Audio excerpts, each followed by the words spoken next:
maître Abdoulaye Tine maître maa ngi lay nuyu. maa ngi leen di sant di leen jaajëfal ci invitation. mu ngoog layookat la ca barreau bu Paris nekk itam jàngalekat université Cheikh Anta Diop bu Ndakaaru daañu waxtaanee mbirum Mbaye Diop naka noonu benn naataangoom bu nekk ci réewum Arabie Saoudite di Alkali Cissé ak itam Mamadou Diop ñu faatoon ko fii ci fitna mbokk yi mu ngoog li mooy ponk yi fi gën a fës ngeen tax yi lu ñu faram fàcce.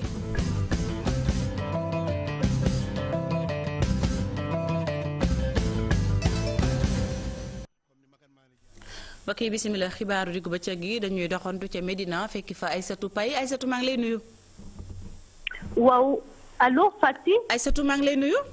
Fati maa ngi lay fay. niñ ko waxee woon sànq foofee ca Médina tey ji ci suba xawoon naa tàng mbiccoog mbaalo ba bëri woon na fa bokk na ca la ko waral nee ñu Bamba Fall ak mitinam ak ñu ca way takk dee taxawoon du ci am jamono ji ñu àddoo mbir mi fan la mujjee. waaw ni nga ko waxee mbiccoo ak mbaalo bi bëri woon na fa fu mu nekk nii nag force de l'ordre yi dañu taxaw temm ne Bamba Fall meeting bu mu fa waroon taxawal ak Aïssata Tall Sall ak Khalifa Sall ak Barthélémy Diaz ci waxtu 16h narul am. donc coow li bëri na lool waaye Bamba Fall ak ay partisans am ñi ngi taxaw. ñoom nag nee nañu fu mu nekk nii duñ fa jógee benn yoon te fu mu nekk nii seen meeting bi ñu war a amal 16h ci kàttanu yàlla ñoom dañ ko amal. donc amul ay jàmmaarloo ak ay yooyu waaye daal ku nekk yaa ngi taxaw sa camp. janoog sa morom te fu mu nekk nii Bamba Fall maire Médina moom nee na du jógee Médina. tant que meeting bi amul. Aïssatou sànq ñi ngi dégg ne Khalifa Sall doxantu woon na ca bërëb ba jëli Bamba Fall xibaar boobu naka la tëddee. waaw loolu nag Fati. man ba ma fay nekk Khalifa Sall egseegul. lenn daal laa la sa mën a wax mooy ne ñoom nee nañu fu mu toll nii meeting bi daañu ko taxawal. te am na sax suñu ay naataango journaliste yoo xamante ne jot nañ leen fa teg loxo lu si mel ne benn caméraman bu nekk RDV. ak benn journaliste bu nekk DTV. ndaxte ñoom dañu bëggoon jël ay image waaye takkader yi tere leen ko. ba jël leen yàpp leen ci oto yóbbu leen. Aïssatou Paye ñu koy sant di ko gërëm ci xibaar yi mënu jox fare foofee ca diwaanu Médina di ñu toppal lépp lu jëm ci meeting wu Bamba Fall boobee di meeting politique boo xam ne takk der yi dañoo taxaw ne du ci dal nam ko waxee itam erreur seene waxtaane ci mbir mi ay taskatu xibaar suñuy naataango yu nekk fële ca RDV ak DTV ñu ne sax kenn ca ñoom dañu ko daal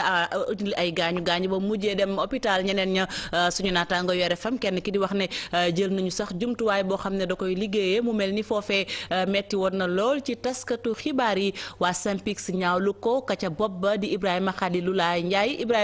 bu fekkee yaa ngi ci ligne bi maa ngi lay nuyu. mu mel ni Ibrahima Khalilulaay Ndiaye sotteegul moom nag daal gis ngeen ko na mu tëddee maître gis nga mbir mi mu mel ni tey Sénégal léeg-léeg bu yu ni mel amee kenn ku nekk xam fi nga war a yam ci sa liggéey wala lu ni mel day am ay jiixi jaaxa ba tax na saa yu ñu amee lu jëm ci wàllu politique ak benn tension bi day metti ci taskatu xibaar yi. waaw loolu day poser question wu violence politique yi. parce que loolu mooy ndeyu mbili bi gis nga 2012 ci campagne électorale bi li nga xam ne moom le pays bi vivre yéen journalistes yi yéen a nekkoon à la fois témoins yi mais aussi acteurs u événement bi. loolu day poser question wu protection aux journalistes ci contexte boobu. peut-être woy takk der yi je pense faut que ñu inculquer waat ci seen bopp que journaliste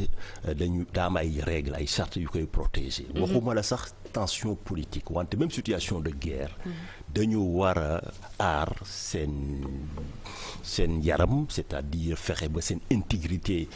dara bañ ko jot ñu faciliter leen seen liggéey aar seen matériel. mu ngoog li nga ko waxee sax noonu la ñu demee fekki Ibrahima Khalilulaay Ndiaye nekk secrétaire général bu Synpics Ibrahima maa ngi lay nuyu. waaw maa ngi lay fay soxna bi. mu ngoog gis nga li am tey jii ci suba muy ay taskatu xibaar yoo xam ne gaañuñu leen wala sax itam fitnaal nañu leen tey jii ci suba ca Médina ci coow lu dox diggante maire ba ak takk dere ci meeting politique bu fa fas yéene woon a amal yéen yi xeexal lu jëm ci àq ak yelleefu taskatu xibaar yi xibaar boobee naka ngeen ko dundee ak itam lan ngeen fas yéene def. waaw lu si jiitu rek ba nañ koy ñaawlu trop parce que yaakaar naa ne Sénégal fi ñu toll weesu nañu fii nga xam te ne ay takk der dañuy jàppante kay taskati xibaar ci ay manifestation ba loolu di si ay loraange ba nga xam te ne ñuy évacuer taskati xibaar yi hôpital ba pare ñuy confisquer seen matériel parce que li ma wax loolu mooy yàgg nañu am ay session de formation avec force de défense sécurité yi réew mi ba nga yaakaar ne que loolu weesu woon nañ ko donc ñoo ngi koy ñaawlu di ko condamné ba pare di interpeller autorités yi takk der yi maanaam muy ministre de l'intérieur muy directeur général de la police nationale commissaire Mal d'abord di leen di signifier que li fi am lii ñaan suñu yàlla moo amati benn ñu exiger ñu restituer seen matériel te ñu ubbi une enquête interne pour xool ci ci responsabilité yi si éventuellement enquête bi conclure na ay fautes takk der yi ñu war leen mën a bu ñu leen naree laajee sax ñu punir leen parce que vraiment Sénégal waroon na wees lii tey ñoom dañoo war a xam ne ñoom ak journaliste yi ñoo bokk terrain bi ñoom ñooy ànd di dox bu jëlee si bërëb liggéeyukaay lu mun ci xew rek ku nekk liggéeyam lay def war nañ mën respecté te yaakaar naa ne Sénégal am nañu ay postes de défense exécutive yu professionnel ñoom tamit dañ koy faral di ko rafetlu bu dee tey dañ dem ba lii am tey je pense que am na ay fautes yi nga xam ne ay responsabilité war nañ ko mën a situer te moom ñaawlu nañ ci trop ñuy exiger moom enquête bi ñu exiger aussi ñu restituer seen matériel.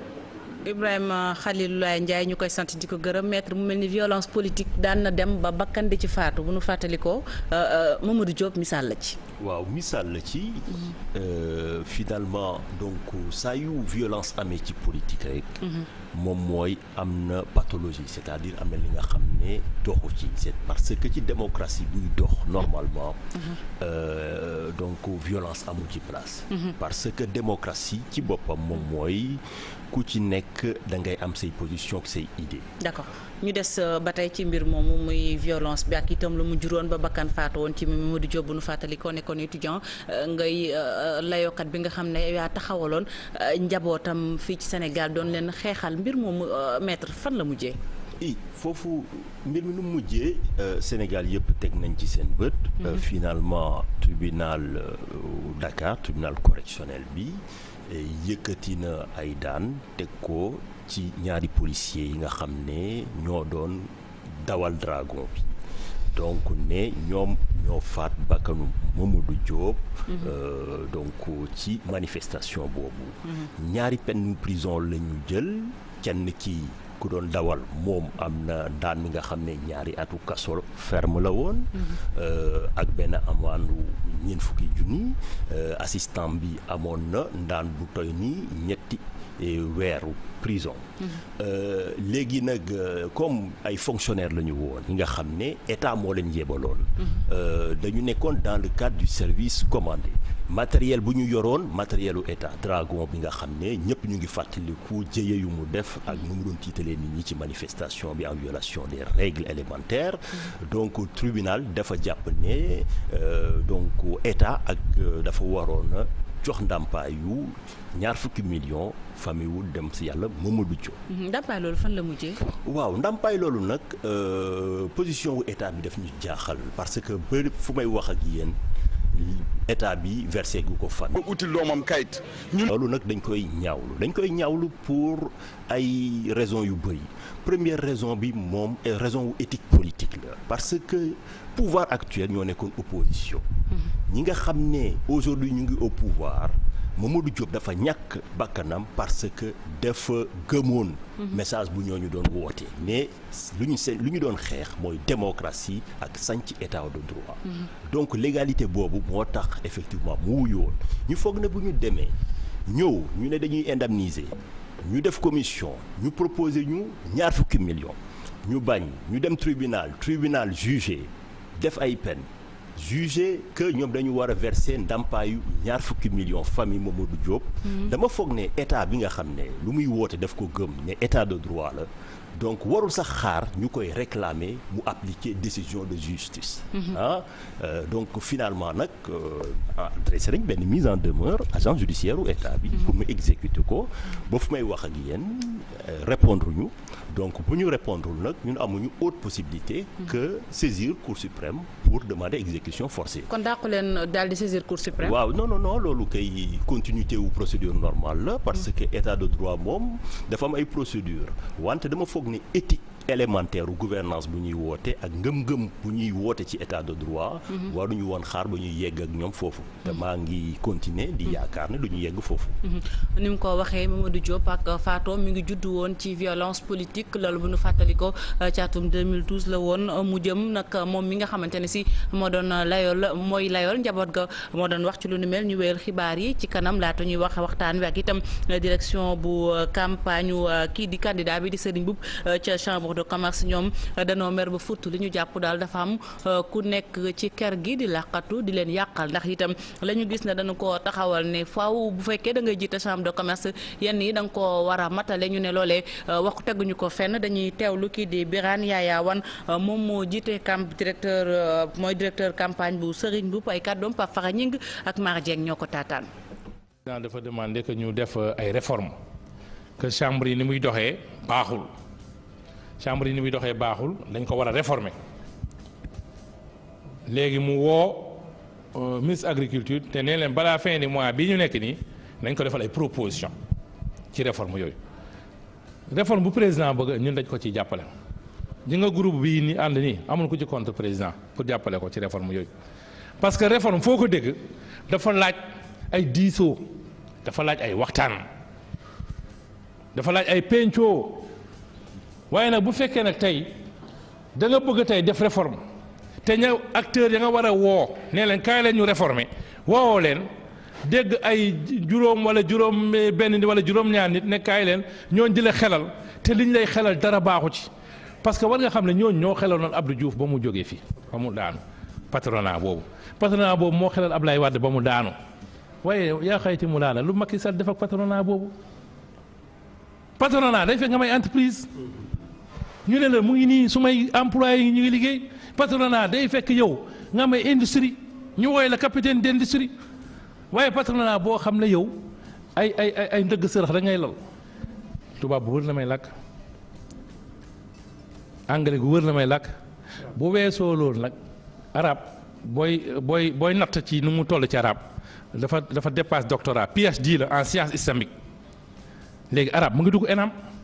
ñu wax bés ba tey ci ñaxtu yi ak ñeneen ca diwaanu Njàmbur foofee ñaame laago ñoom danoo mer ba futt ñoom itam bokk na ca la leen métti ñu ne ñàkk jumtuwaay ak ñàkk ndimbal ba tax na sax itam njiit ya ges woon nañ leen as tuut waaye loolee neen ñu doyut ndaxte ban leen joxee lu nu liggéeyee itam la ca war ci ab liggéey defuñu ko ndaxte seen bërëb yi ñu leen jox amuñu courant amuñu ndox mënuñu faa toog di daan seen doole Ibrahima Sène moo jiite association handicap forum éduc ay kàddoom kanu teewal ca Njàmbur ak li ko wax di Thierno Fall moo ko taataan.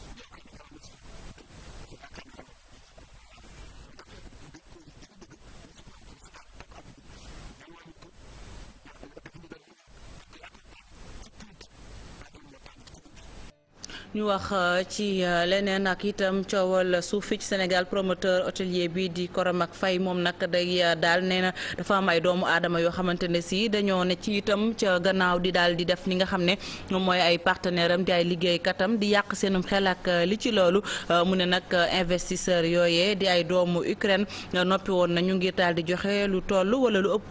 ñaari milliards ci sunuy koppar ñu bëgg koo tabax lépp nekk koomal Sénégal mu ne loolee di lu mu ñaaw lu dañ ci ànd ak Cheikh Tidiane Dione Younous Diatta ci ay leeral. jàppal ne 1 hectare 56 ak 3 hectares 56 moom mooy li indi coow li.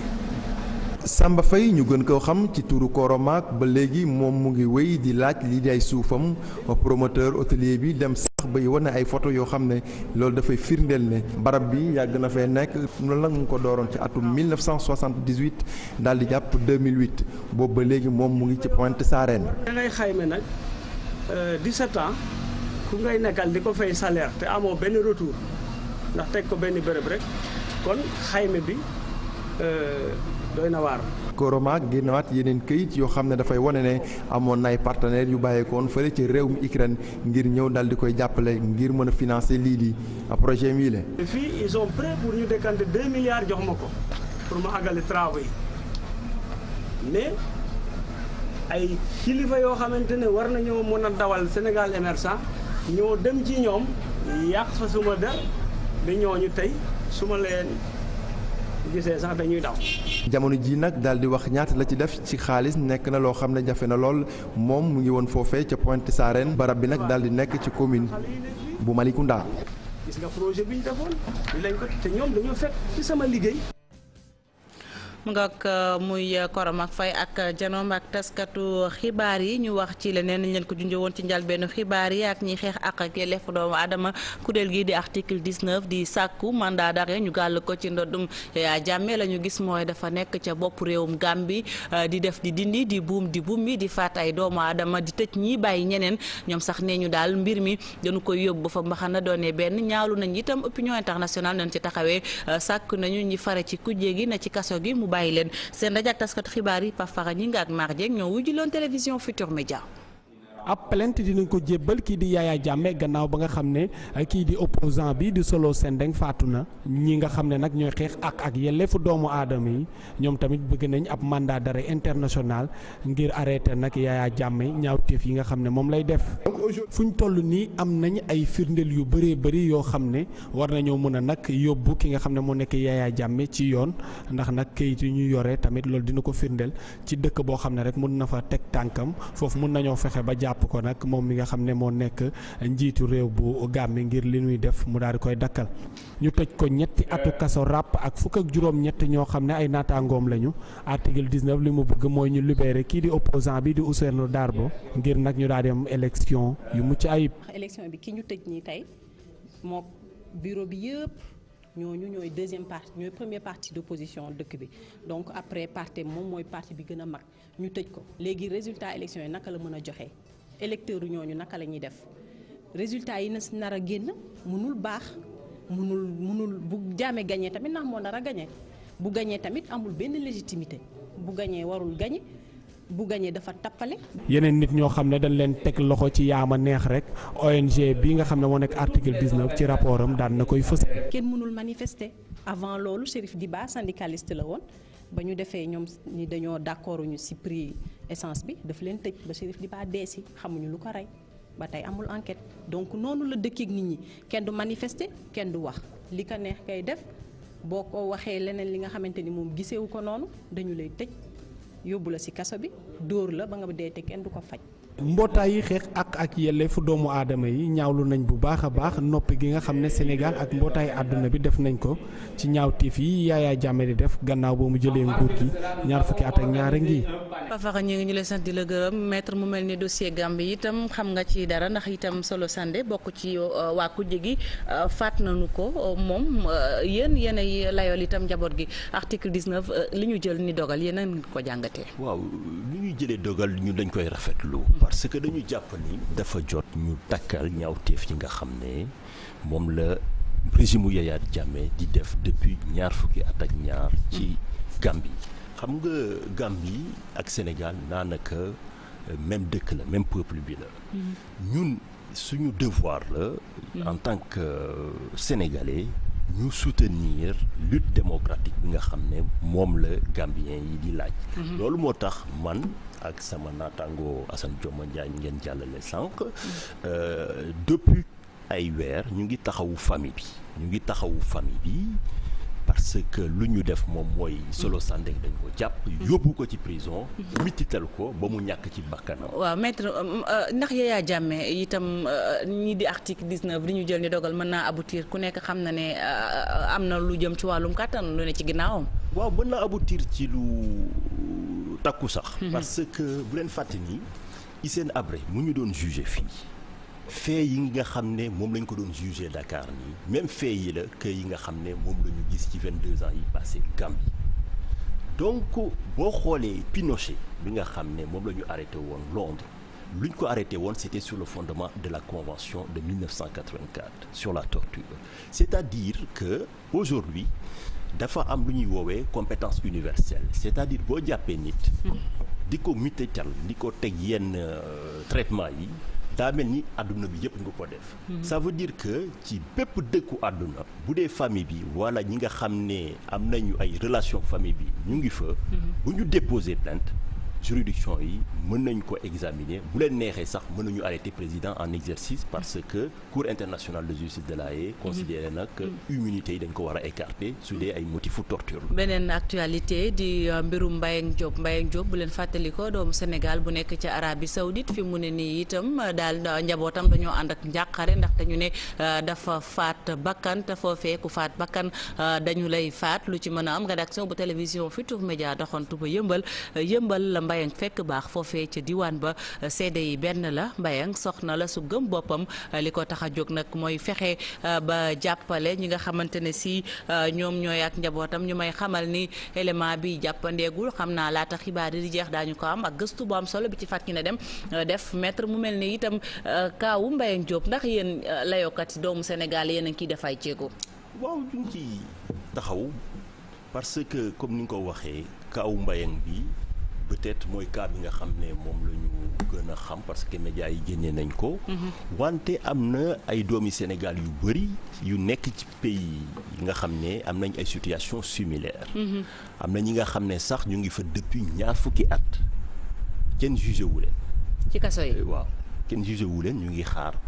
dañu jàpp ni cas boobu nag moom mooy dafa jot que gouvernement wu Sénégal jéem a def benn genre mission. international bi nga xam ne dañuy dem ci dëkk yooyu jéem a recenser suñu compatriotes yi nga xam ne ñu ngi foofu xool nuñ fa nekkee ñu indil leen assistance judiciaire bi nga xam ne dañu war a organiser seen défense parce que Mbayang comme ni nga ko waxee ñoom ñëpp bu ñu jógee Sénégal lu ñuy def moom mooy liggéey sénégalais moom souvent bu génnee ay jomb lañ ko xamee ak liggéey. ñoom étranger yi souvent Sénégal boo ñëwee France réputation bu ñu am moom mooy ñi nga xam ne dañu am fulla ci seen liggéey. effectivement bu ñu demee nag souvent liñ leen di gëmloo bu ñuy dem ak lu ñuy fekk du bokk. justement foofu sax laa bëgg ñu taxaw fa wax lu ci mel ni Arabie Saoudite maître gis nañu cas yi bëri na réew lañ mën a wax ndax moom moo ci gën a fës gis nañu ne dafa am ay nit yoo xam ne dañ leen di wan ne la boo demee da ngay am salaire bi boo demee da ngay am lii da ngay am laa ndax itam ñooñu bu ñuy dem nañ seen contrat fii lañ koy signé ak yu ni ma ndax itam amut ñenn ñoo xam ne dañu yëngu ci wàllu yoon yoo xam ne am na liggéey buñ ci war a matal te defaruñ ko ci ndaxte contrat yi ne ñu fii lañ koy signé laata ñuy génn léeg-léeg. waaw loolu il faut que gouvernement wu Sénégal bi aussi. def preuve vigilance c'est-à-dire jéem a xool effectivement ci anam yu nit ñi di demee parce que déjà bu ñu bañee nit ñi ñu piégé wu à l'étranger parce que bu ñu xesee dem dellu si bi day metti souvent da ngay ñëw ñu ne la c'est à prendre ou à laisser su dee yow da nga ñàkk pexe début bi di nga ko nangu wante su dee am nga benn yar ak benn personnalité sénégalais rapidement nga gis sa bopp di nga ni lii niruwuma te boo ko defee fa la histoire yi di commencer ci dëkk yu mel noonu du dëkk souvent yi nga xam ne état de droit la souvent parole lu étranger bi ci boppam du am poids par rapport ak parole lu national bi ñoom souvent am nañ seen réseau ñu yëkkati ay tuuma teg la ko boo moytul kaso ngay mujjee fa ngay mujjee loolu moo tax que Sénégal dafa war a exercer benn vigilance contrôle boo xoolee France sax ñu am na lu ñuy wax lutte contre l'esclavage moderne Sénégal mu ngi ci retrait wu talibé yi de la rue obéit à cette logique foofu am na ay ONG yi nga xam ne dañu spécialisé loolu am na benn ONG bu ñuy woowee comité contre l'esclavage moderne c'est-à-dire mbiru esclavage bu bees la c'est-à-dire dañ koy monétariser wante mbuumu njaam la ba léegi dogagul moo tax que ci circonstances yu mel noonu Nations Unies taxaw na ci bu baax léegi nag Sénégal foog mu créer ay institutions spécialisées parce que phénomène bi mu ngi commencer bëri te gis nañ ne sax que finalement réseau terroriste yi dañ ciy jaar di jéem a recruter ay nit et que exploitation humaine yu ñuy def parce que ñu ñuy placer souvent lu ñu leen di fay ñoom dañ ciy jël xaalis te loolu souvent effectivement mën na nekk forme financement ou terrorisme. donc dafa nekk benn enjeu bi nga xam ne gouvernement bi jot na mu taxaw. ñu des ci kaaw soxna soosu di Mbayang nekk njegemaar gis nañu itam maître neex coow li bëri na ci réseaux sociaux yi ñu ngi naan bu amee temps ci pétition dinañ ko bàyyi jot nañu leeral askan bi ndax loolu yoon maye na ko maanaam ñu naan la bu leen amee par exemple junni pétition bu ñu signé bu ñu matee junni daañu ko bàyyi ak yu ni mel lan mooy chance su Mbayang. loolu nag gëmuma ko parce que tout simplement que sama client Alkali Cissé dinañ ci ñëw sànq mu ngi Arabie Saoudite depuis ay at. moom jiñ ñu ko sax rey nit ay mbirum affaire la à plus forte raison ku ñu jiñ faat bakkan xam nañu atte bu ñuy teg ñi nga xam ne ñoom la ñu moo tax que Sénégal état bi warul xaar consul bi gouvernement bi direction des Sénégalais de l'extérieur tout de suite dañu war a mettre facilité yi nga xam ne ñoo nécessaire pour organiser défense bi pour mën a xam bu dee luñ koy tuumaal moom moo ko def yan processus moo ko yóbbu ba foofu est-ce que ndax nit la woon dafay yeewu rek ne moom day def lu muy def wala est-ce que ay circonstances la ñoo ko yóbbu ci yooyu. am na ay chance ñëwaat am du ñëwaat laaj la bu nu samp ci kanam daañu am tontu li laata maître di ñu jox xalaatam ci lu ni mel ñu dem yëmbal fekki fa njaboot ga ak seede ci soxna Mbayang Diop.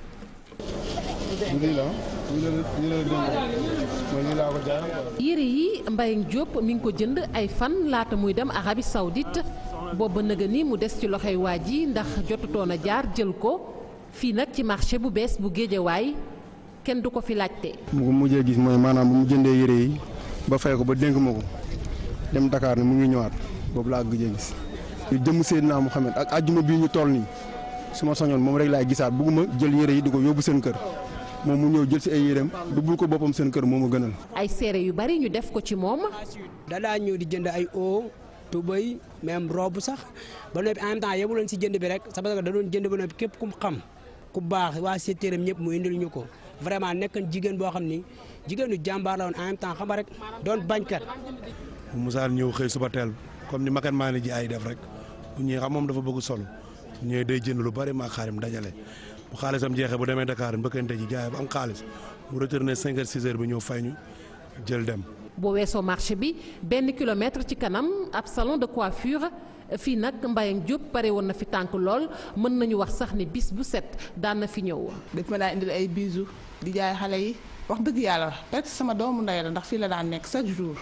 fii lay tegee fii lay léttoo fii lay defee lépp dëgg yàlla sama xarit la. ba muy dem ba ma tàggu woon gëm naa du dem.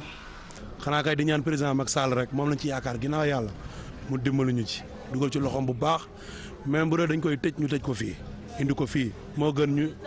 ñu koy teel foofu. njabootam daan na leen woo saa su ne di leen xamal anam ya mu nekkee fële ci Arabie Saoudite waaye ñoom mosuñu woon njortu ni musiba bi dana am bi mu mujjee woote lii la jot a dénkaane. bi mu mujjee woote avant demande bi daal mooy dafa bëgg a ñibbisi dañ ko jàppale mu ñibbisi parce que foofu mënu fa nekk waaw loolu daal la mujjee woote quoi. nee na du tëdd fu baax du lekk lu baax et puis dañ koy sonal guddeeg bëccëg liggéey 24 heures sur 24 la. direction générale des Sénégalais de l'extérieur tamit xamaloon nañu ko anam yi nga xamante ni noonu la Mbayang Diop nekkee ci Arabie Saoudite tey jii maire bu commune bu Yëmbal ba yëf yi amee ba tey mi ngi def kéemtalaay kàttanam ngir Mbayang Diop ñu taxaw ko bu baax ci wàllu yoon na. am nañu benn pool d'avocat boo xam ni ci Lyon la nekk maître Aminata Sonko dirigé leen maître Aminata Sonko jënd na billet ba pare le 26 incha allah war na ko fekk Riyad waxtaan na ak autorité consulaire yi nga xamante ni ñoom ñoo nekk Riyad notamment monsieur Diagne bi nekk ministre conseiller ci ambassade bi informé ne aussi yi nga xamante ni ñoom ñooy autorité judiciaire yi nga xam ne ñoom ñoo nekk Arabie Saoudite ci démarche yi nga xamante ni moom la war a def. ay mbootaay yuy xeex ngir àq ak yelleefu doomu aadama tamit dugal nañu leen ci. ñuy waajal nag ab rassemblement ngir ñaax ndaw ñi rawatina ak xale yu jigéen ñi ci nii ñi leen di faral di naxee. ñi leen di nax di leen yóbbu ci biti dañ leen di nax rek soo ñëwee ñu ne la versel 400000 ndax boo demee di nga am salaire u 600000 ba 700000 ay naxi kese la bu ñu fa demee salaire u 150000 la ñuy am te salaire u 150000 bi bala nga cee jot foog nga def fa ñetti weer amuloo problème ak sa employeur. ñaar fukki at ak ñaar ci la tollu Mbayang Diop dem Arabie Saoudite ngir daan dooleem. bu ñu sukkandikoo ci ay xibaar dafa jàppanteek jabaru njaatigeem xeex am ba mujj bakkan rot ci boobu ba tey nag yoon ci Arabie Saoudite teg ko loxo bu ñu deful dara nag boo sàgganul daañu ko àtteb rey ci réew moomee nga xamante ni charia moo fay dox. réew ma mun ko tëjee ku faat dañu lay faat loolu la leen la ñuy dogalee maître gis nga njaboot gi ak dëkkandoo yi la ñu ñaan ne buñ ko tëjee itam nañ ko bàyyi mu àggale si fii penam ndax loolu mën a nekk la. waaw loolu lu mën a nekk la bu dee tëj bi ñu ko tëj du faat bakkan parce que bu dee moom dañu la àtte ni dañu war a faat sa bakkan duñ la bàyyi ngay dellu wante bu dee beneen peine la am nga xam ne donc maanaam peine prison la. bi nga xam ne dafa ànd souvent dañuy demander réparation par rapport ak famille bi mais avant ñoo yegg foofu tam man nu ma jàngatee dossier bi moom mooy daanaka moom victime la dañu war a xool. lan yan circonstance boo xoolee ci reportage bi. nee na lekkul lu neex tëddul fu baax moom la ñuy wax. te itam fay ñu ko liñ ko waxoon ne bu demee moom lañ koy fay. waaw mais wax na ci lu am solo c'est-à-dire wooteem bu mujj moom mooy nañ ko jàppale pour mu ñëw comme nu ma la wax sànq nit ñi souvent bu ñu fa yeggee duñ ci mën a tijjeen ils sont piégés par les événements. wax nañ ne même nu mu fa nekkee woon waxoon nañ ko direction des Sénégalais de l'extérieur donc cas bi dafa war a nekk benn cas d'école bi nga xam ne dafa war a yóbbu gouvernement bi mu contrôler parce que lu ñuy def nii moom la yoon di woowee trafic d'humains c'est-à-dire comme nu ñu doon jaayee jaam yi beneen façon organisation bi nga xam ne dañ ko indi moderniser ndax jotul maître nga baal ma ñu dakkal xeetu voyage yooyu ñuy organiser nguur gi taxawu ci ba mel ni maanaam booy dem bitim réew wala dëkk yi di dem liggéey ak signé nit fi ay contrat yóbbu leen xaatim dafa yomb trop ci ñu koy def ndax itam jotul ñu taxaw nag dakkal ko une bonne fois dañu war a am benn contrôle bi pouvoir bi di exercer mën nañu wax ne sax que état ci boppam bu exercer wul contrôle bi carence la c'est-à-dire suba bu amee ñi nga xam ne am nañ seen doom yu dem mën nañ ne état warul na jël disposition yi matuwaay yi xam ne ñii buñ fay demee parce que am na ay cas. justement ñu des ba tey foofee ci Arabie Saoudite ak beneen doomu Sénégal boo xam ne moom fa tëdd yàgg na Maître Alkali Cissé jàppoon nañ ko Maroc mu tëdd Maroc ni nga ko waxee fukki weer ak juróom-ñeent ñu jàllale ko Arabie Saoudite moom itay mbiram fu mu tollu jamono ci waaw mbirum Alkali Cissé bi moom mbir mu tiis la mbir mu tar la parce que tout simplement ni nga ko waxee Alkali Cissé donc def na ñu ngi ko arrêté le 10 mai 2014 mu toog fa non mu ngi ko arrêté le 25 septembre plutôt 2014 mu toog Maroc 19 mois yegg si Arabie Saoudite ba mu yegg si Arabie Saoudite boobu ba léegi jugé wuñu ko alors que Alkali Cissé amoon na jugement wu arrêt wu cour d'appel bu Dakar bi nga xam ne moo ko seetal ci lu ñu ko doon tuumaal Alkali Cissé benn associé moo ko doon tuumaal di ko jiiñ ay affaire ci donc di ko jiiñ lan escroquerie la ko jiiñoon tribunalu Dakar jàpp na ni ñu ko tuumaal tuuma yi amul bu ñu la jugé pour ay fait kenn mënatu ci ñëwaat ak fu mu mënti doon ci àdduna pourtant nag associé bi ba mu delloo Arabie Saoudite dafa porter plainte par rapport ak même fait donc muy voyager ba muy voyager mu ngi yoroon passeport diplomatique parce que ñëpp xam nañ ne ancien député libéral la ancien maire la ñu arrêté ko Casablanca normalement Maroc waru ko woon extrader parce que ñu ngi ci condition ci cas bi nga xam ne droit international dafa tere woon Maroc mu jébbal kenn ci nga xam ne dañu koy réclamer bu ñu lay réclamer dañu war a xool est-ce que ndax faits yi ñu lay réclamer est-ce que ndax pour c'est des faits politiques dans ce cas waruñu extrader wala est-ce que ay faits yi nga xam ne mais maître loolu indi na jeexi jaaxa rapidement ndax joxtu bi jeex na ci bopp yi ndax ñu jàppee la Maroc attee la Sénégal setal la fi yóbbu la Arabie Saoudite mu mel ni ñetti réew yu seq mbir yoo xam ne itam jafe na ci doomu Sénégal moo tax bi ñu ko attee fii gouvernement bi doxul jéego ñu indiwaat ko fii waaw mais bañ ko attee fii normalement waratul woon waruñu ko war a arrêté Arabie Saoudite pourtant arrêté nañ ko fa wante ñu ngi ko téye ñu ngi ko téye foofu gouvernement bi ci boppam moo war a taxaw exercer protection diplomatique comme nu ma ko waxee c'est-à-dire nekkul sax kaawu Alkali Cissé wante autorité ak valeur bu ñuy jox jugement sénégalais su dee yow mën nañ la ñëw ne yow weexal nañ la ci liñ la doon tuumaal fii Sénégal. kooku bu ñibbee dëkkam mën na déposer waat plainte donc day indi insécurité juridique. donc Sénégal warul a nangu précédent bu mel nii mën a am moo tax dañu war a taxaw. ci seen kéemtalaay kattan pour Alkali Cissé ñu mu gën a gaawee ñëwaat. Maître Abdoulaye Tine ma lay sant di la gërëm. jërëjëf di fàttali ne avocat nga ca barreau bu Paris nekk itam jàngalekat lu jëm ci wàllu yoon ak yoonal fii ci université Cheikh Anta Diop bu Ndakaaru ñu dem ca diwaanu Thiès.